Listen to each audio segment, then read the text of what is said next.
안녕하세요. 저희는 크리스퍼 유전자 가위를 이용한 염색질 구조 변형 단백질의 초고해상도 형광 이미징 관찰이라는 주제로 연구 결과 발표를 진행하게 된 K15 김동현, 김세연, 박도현, 유가은, 황희승입니다.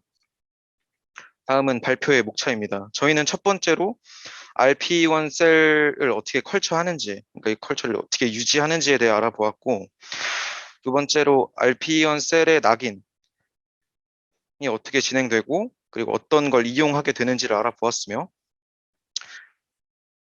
세 번째로는 폴투 컬처를 살아있는 세포에서 어떻게 관찰하는지까지 알아보게 되었습니다. 그리고 이것이 어떻게 진행되었는지 지금부터 발표를 하도록 하겠습니다.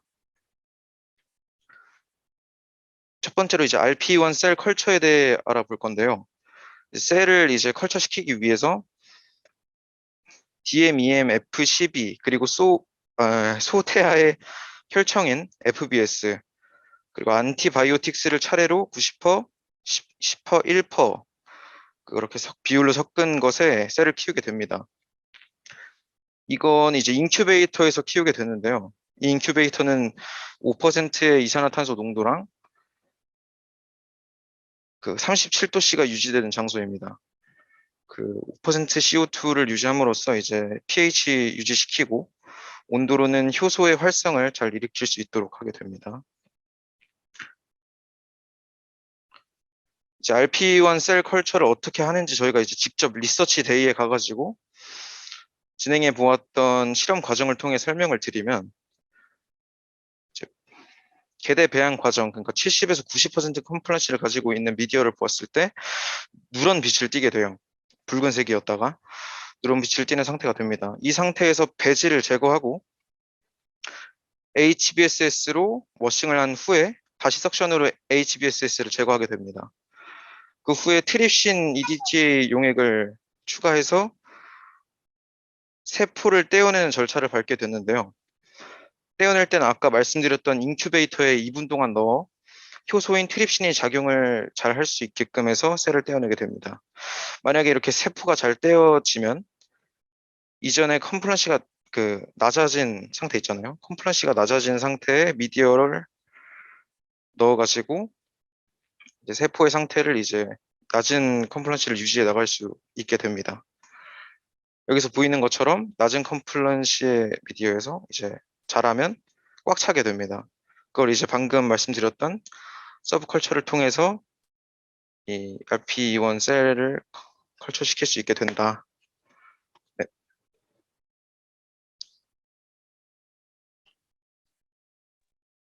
네, 다음은 아까 말씀드린 RPE1 셀에 덴드라투라는 형광 물질을 낙인하는 과정인데요. 가장 왼쪽 위에 보이시는 DNA가 RPB1 진 유전자 앞부분을 암호화하는 유전자에 덴드라투가 들어있는 DNA고요. 아래에 있는 DNA가 크리스퍼 캐스9 발현 벡터입니다. 이 둘을 동시에 RPE1 셀에 넣어 주어서 수성 기작을 통해서 기존의 셀의 진에 이 유전자들을 삽입해 줍니다. 그래서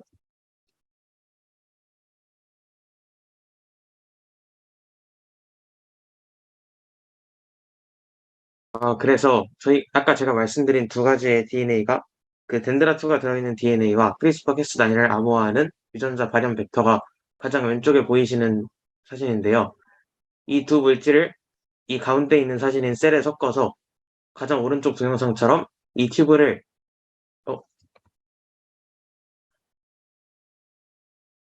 어, 가장 오른쪽 동영상처럼 그 튜브를 이 일렉트로 트랜스펙션을 진행해주는 기기에 넣어서 세포막에 구멍을 내서 그 사이로 두 DNA들을 넣어주게 됩니다.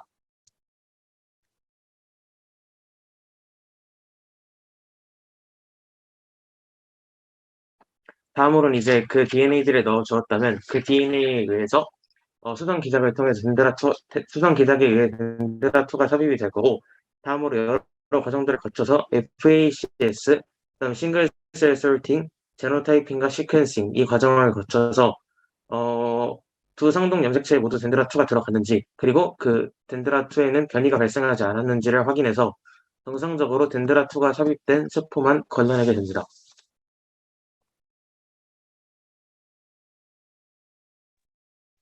살아있는 세포에서 폴트 클러스터를 관찰하기 위해 사진에서 보이는 형광 현미경을 스톰의 방법을 이용해 여러 프레임에 걸쳐 사진을 찍고 NIS 엘레멘트라는 이미징 소프트웨어를 통해 이미지를 처리하였습니다. 찍은 이미지는 왼쪽 사진과 같이 시간상 분리된 형광을 하나로 합쳐서 나타내게 되는데 이 이미지는 JF646이라는 형광 표지한 RPE1 셀을 관찰한 이미지입니다. 이것을 MTT라는 한 프레임마다 점을 띄워주는 프로그램을 이용해서 나타내고 렌더링을 거치면 오른쪽과 같은 이미지를 얻어낼 수 있습니다. 그리고 여기서 MTT를 이용해 얻어낸 파일을 QSR이라는 점의 정보를 이미지화시켜주는 프로그램을 이용하게 됩니다. 그 QSR을 이용하게 되면 프레임당 얻은 점의 정보를 1000프레임에 걸친 점의 정보를 하나로 합쳐서 오른쪽 그림과 같이 나타내게 되고 이때 점의 정보들이 균일하게 나타나지 않고 어느 쪽은 뭉쳐있고 어느 쪽은 뭉쳐있지 않은 이와 같은 형태로 나타나게 됩니다. 이때 뭉쳐진 애들을 저희는 클러스터라고 말하고 이 클러스터가 어디와 연관되어 있고 얼마나 뭉쳐져 있고 이의 변화가 어떻게 되는지를 통해서 연구를 진행하게 됩니다.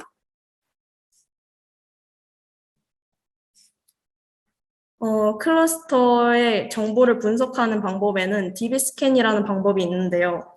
이것은 클러스터를 정의하는 것에 따라 달라지는데 먼저 랭스 스케일은 클러스터의 정의를 하는 점의 기준이 되는 반경을 의미하는데 먼저 클러스터를 정의하는 데는 쉽게 예를 들어서 한 점을 기준으로 잡고 그 반경의 최소 점 개수를 충족하면 그 점은 클러스터라고 합니다.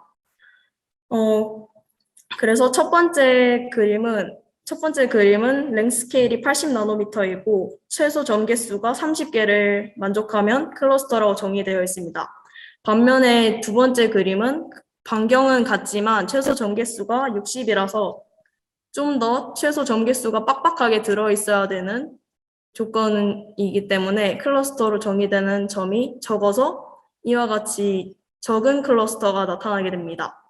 반면에 세 번째 그림은 최소 점개수를 만족해야 되는 점은 같은데 반경이 120나노미터로 크기 때문에 클러스터로 정의되는 애들이 많습니다.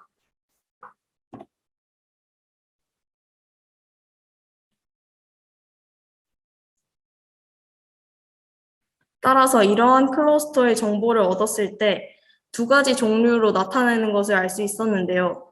먼저 X축은 프레임, 이제 Y축은 최소 점개수가 되는데 첫 번째는 프레임에 따라 점개수가 급격하게 증가하는 반면에 두 번째 그림은 프레임에 따라 점개수가 지속적으로 증가하는 것을 볼 수 있었습니다.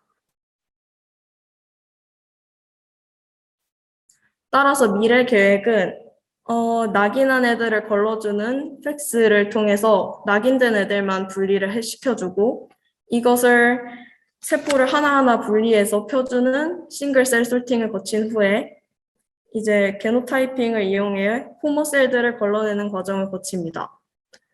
따라서 최종적으로는 덴드라투 이미지하고 할로 RPE1, RP셀 이미지를 비교해보는 과정을 거칠 예정입니다.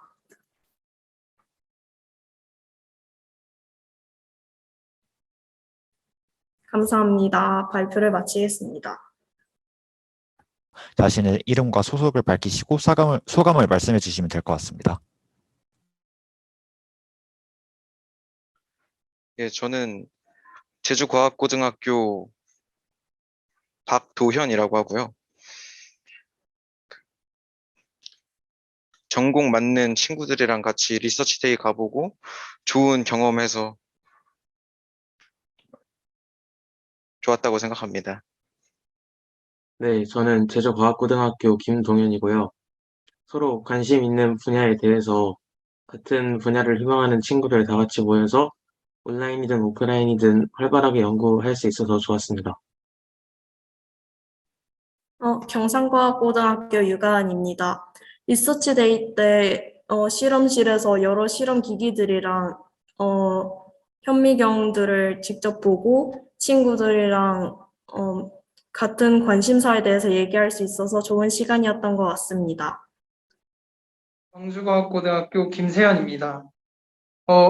계속 학교에서 수업 시간에서만 배우던 내용들을 실제로 최첨단 실험실에서 어떻게 실험이 이루어지는지를 볼 수 있어서 좋았고, 다른 학교의 친구들과 교류를 할 수 있어서 좋았던 것 같습니다.